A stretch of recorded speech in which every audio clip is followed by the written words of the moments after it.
Top Med Talk. Welcome to the Roundtable on Top Med Talk. We're again here in Fort Lauderdale, Florida at the 6th Annual Congress for Enhanced Recovery and Perioperative Medicine, hosted by the American Society for Enhanced Recovery and EBPOM, Evidence-Based Perioperative Medicine International.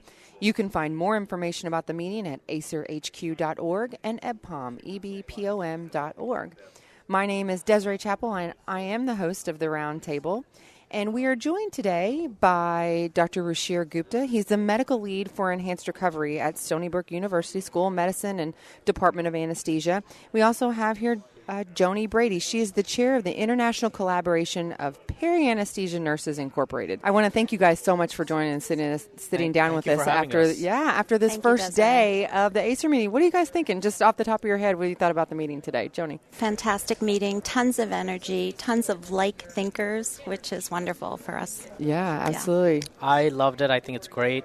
The sessions were very interesting, and the speakers were very engaging. Yeah, they really were. And when Julie sat down with us after the first session, and she just said the first thing she saw was just pins were flying. I think the room was heating up because everybody can't get enough information in. So one of the things that we want to do with the roundtable is be able to kind of simulate what we're doing here in person for those people that can't make it to meetings such as this. So let's talk about the literature and the evidence, but let's also talk about how we put this into practice. We'll start with you, Dr. Gupta. Tell me a little bit about your background, how you became a medical lead for the Enhanced Recovery program there at Stony Brook, and what Enhanced Recovery means to you. So I was actually in private practice, and I wanted to move into an academic setting, and I had known Dr. Gann from my days as a resident, so he was starting off at Stony Brook as chairman. So he brought me in, and he introduced me to the concept of enhanced recovery, and I came to ACER at its inaugural meeting and was involved in its development from the beginning. So I just followed ACER from its birth, and as such, I brought what I learned from ACER to the hospital that I work for.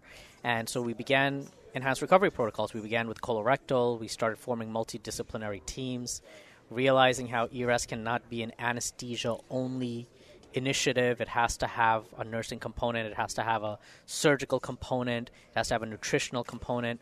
And from the beginning, how important it is to develop relationships. We just started having meetings and started developing models in which we could communicate, and we tied that with what was being published within the evidence, and we started engaging in better practices at Stony Brook, and we got some terrific pilot data. The hospital was very happy with what we were doing. They began to give us more resources to do a better job. And so we're now at a stage where we call basically ERS 2.0, where we did the hard part of working with the resources we have, but now we have an infusion of more people, more resources, and we're looking to take it to the next level. We sat on a panel together at ACER 2017, and I was intrigued when the question came up, when you have limited resources, how do you run a program? How do you navigate that? And I think you had some great experiences and kind of what I always call workarounds, utilization of current resources that you have. So just to give you a little bit more of the background, our hospital's a union hospital.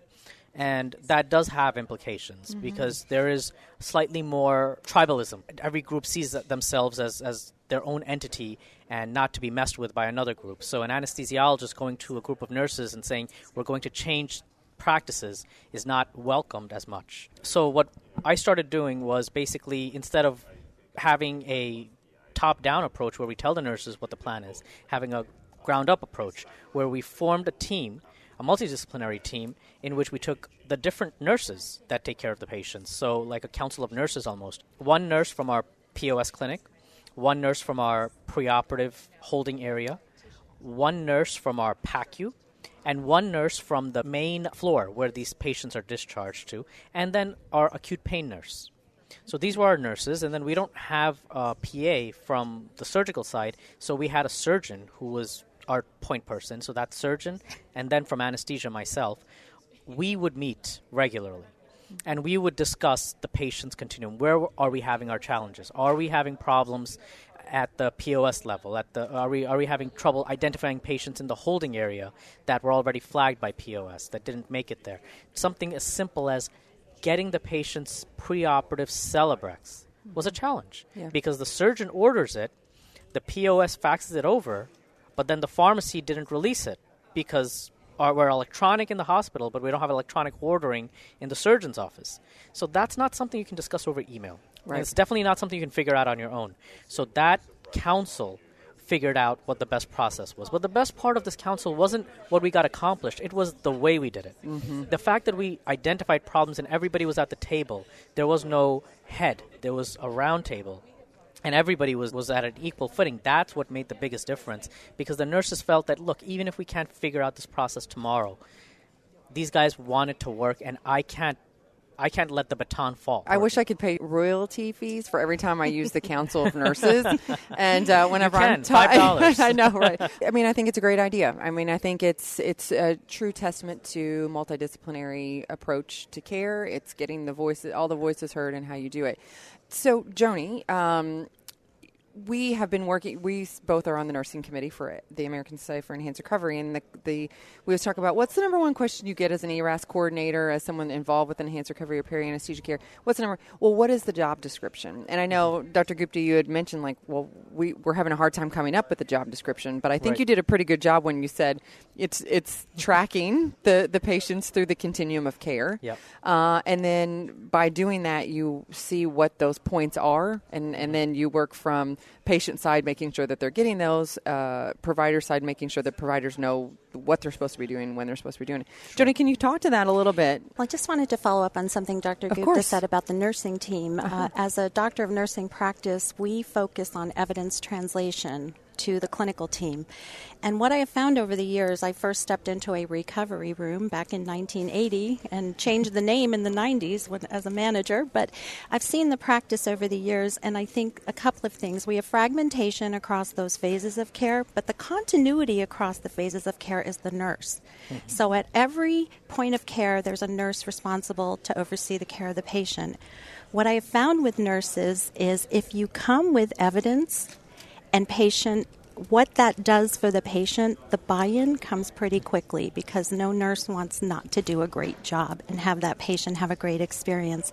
So I think what you did was perfect, because you engage them, you engage them across the phases of care, and they saw the value as you showed them what an enhanced recovery program can do. So kudos on that. That's fantastic. In terms of the role of the coordinator, we do get this question quite a bit, and I did look into the literature and did sort of a synthesis of the literature on what that role entails. Yeah. What did you see? Was there a lot of literature? There was not a lot of literature, no. and we find that often in the nursing world. You know, we never even had a research arm in nursing funded by the federal government until the mid-'70s. So we have a lot of work to do to build a body of evidence, unlike medicine, which has loads, but very scientific. And a lot of what nurses would like to look at are patient-reported outcomes, which we heard a lot about today, and how to follow that patient post-discharge. We've got them optimized. We do the procedure, then what? So that goes to your staffing conundrum. And patient experience, not just, we're measuring what our patient's is. Satisfaction is not the same as experience. And patient-reported outcomes, which really play into experience. So if you go home with 5 days of PONV, are you going to think that procedure was great? Right. You know, again, the more we use these protocols and implement to prevent a lot of the things that we have seen over the years, I think that's really valuable. But to the role, firstly, that coordinator position needs to have the expertise to review and rate evidence, so that you're really working with the best available evidence, and then to be a part of that collaboration to develop those protocols. Because again, if you think about where nurses work, it's at the point of care, and they typically know what resources are available, where the gaps are, where the trouble spots are for equipment and that sort of thing. Because it's great, we want to do this, but how do we get from A to B? So I think your frontline nursing and nursing management team will be a big resource there. Okay, let me talk about that. So I think it's great that you bring up the point that it's the frontline providers that are the ones that can actually be the innovators, because they understand those gaps. When we were out at the conference last month, we talked to Shauna Butler. She's a nurse she is a MBA nurse, and she talks about innovation. And this is the first thing she said.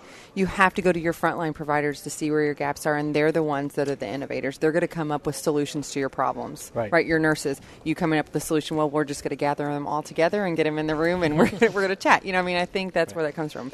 But just as an aside, and it also allows you to identify your early adopters to bring into that change management model. So that's a really important thing to do, and to engage them, because at the end of the day, they're the one moving the patient through the phases of care. So the more we engage them and get their feedback about how best to do that, the more likely are the laggards to buy in, because they're seeing their practice is improving and patients are more satisfied at the end of the encounter. So for sure. All good stuff. Yeah.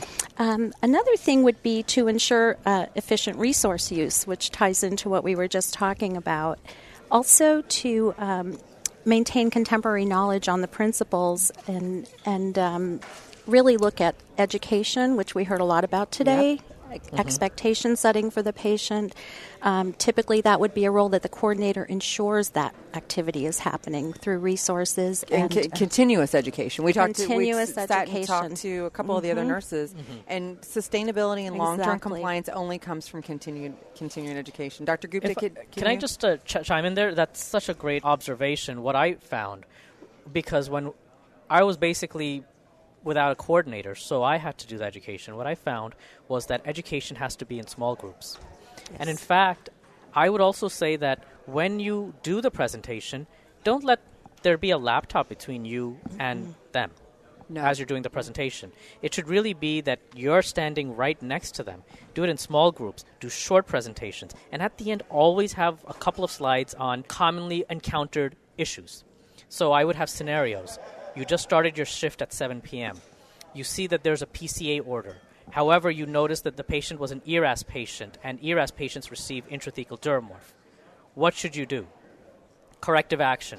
Call the PACU and clarify, was this patient an ERAS patient? Contact the acute pain service. So it's not a multiple choice. It's just what is the corrective action. So they also appreciated that I'm not just coming and saying, okay, this is it, fix it. I get that there's going to be problems, and this is what the solution would be. So let me just kind of give you a heads up that it's a simple solution if you would just follow it. And I would give them a copy of the slides. And that's key. Small groups, short presentations, frequently, for different shifts. The night shift really appreciates it. I mean, the day shift, of course, appreciates it, but the night shift, they really appreciate it because nobody ever gives them presentations. Right. They're kind of mopping up the mess of the day. So doing that goes a long ways. Yeah, and it's our job description. I mean, it's part of that. And you build that capital, again, the buy-in capital with that. And to that, what you were doing there was building momentum for your program. You were really leading that change to improve patient care by engaging with them directly. And also that consultation role that you provide to the staff as they move into protocol implementation. Sure.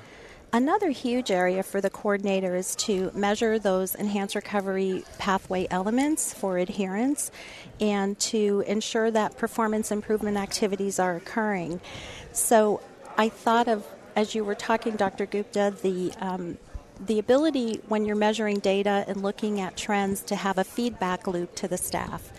And what I would do with my team was I would come back with the case that went great, and they did all the elements, and the patient's length of stay was low, and they had no nausea and vomiting, and they went home early, versus one where we missed several elements along that pathway. And so I would use that as a comparison. Here's ERAS when it works, and here's what happens when we don't follow our own evidence. And who are you presenting this to? To the team, multidisciplinary team. To the multidisciplinary team. Yes, okay. Which is part of that coordinator role, again, to focus people on outcomes and rapid cycle quality improvement. Because if you start seeing a trend and you're looking at your data pretty regularly, you can quickly address something. How are you capturing data?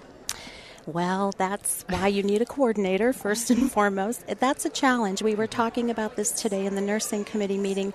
That's an area that really needs administrative buy-in. If you're not going to leverage an electronic or machine data report, who's doing all that data collection and where is it coming from? And to assign it as a collateral duty to someone that already has a job is ill-informed. And again, I think really to have a dedicated person to perform that task We all would love machine data reports, but what we are finding is it's a challenge to get the IT resources, and there's really just no good platform available yet that's, lock and load, ready to go. So it's a challenge. That piece is definitely a challenge, and why you would need the resource to provide that feedback to the team. Yeah, absolutely. Well, I thank you for going over that job description and Dr. Gupta for validating all of the things that we're talking about. It's just a huge piece and one of the most important pieces of an enhanced recovery pathway, to have that coordination, wherever it comes from, wherever it starts, to where it can be, and creating the business case for that, and having all those tools at your fingertips there whenever we have that. So thank you so much. I'm not going to take up any more of your time, because I know that at the end of the day, we're all ready for to relax. Thank you again so much for participating, and hopefully we can get you back and have more Thanks for really having critical me. discussion. Appreciate it. Take care. Top Med Talk. And don't forget to follow Top Med Talk on LinkedIn, Facebook, and Twitter.